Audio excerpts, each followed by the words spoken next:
মধ্যপ্রাচ্যে ইরান পরিস্থিতি নিয়ে দেয়া এক সাক্ষাৎকারে যুক্তরাষ্ট্রের প্রেসিডেন্ট ডোনাল্ড ট্রাম্প দাবি করেছেন, ইরানকে পুরো মধ্যপ্রাচ্য দখল করা থেকে যুক্তরাষ্ট্রই থামিয়েছে।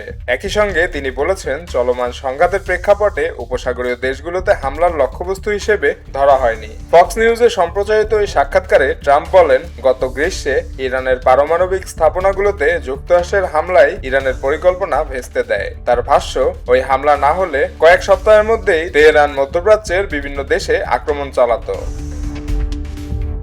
ট্রাম্প আরও দাবি করেন, যুক্তরাষ্ট্র যদি গত বছর ইরানে হামলা না চালাতো তবে খুব অল্প সময়ের মধ্যেই ইরান পারমাণবিক অস্ত্র অর্জন করত এবং তা ইসরায়েল সহ মধ্যপ্রাচ্যের বিভিন্ন দেশে ব্যবহার করত।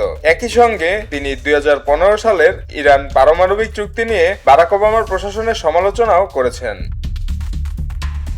তার বক্তব্যে উঠে আসে, যুক্তরাষ্ট্র ও ইসরায়েল 28 ফেব্রুয়ারি ইরান যুদ্ধ শুরু করার পর তেহরান উপসাগরীয় কয়েকটি দেশে পাল্টা হামলা চালায়, যা সংশ্লিষ্ট দেশগুলোর জন্য ছিল অপ্রত্যাশিত। ট্রাম্পের ভাষায়, ইসরায়েলের পাশাপাশি কাতার, সৌদি আরব এবং সংযুক্ত আরব আমিরাতও ওই হামলায় বিস্মিত হয়েছে। তিনি পুনরায় বলেন, উপসাগরীয় দেশগুলোকে হামলার লক্ষ্য হিসেবে ধরা হয়নি, বরং ইরানের লক্ষ্য ছিল পুরো মধ্যপ্রাচ্যে প্রভাব বিস্তার করা।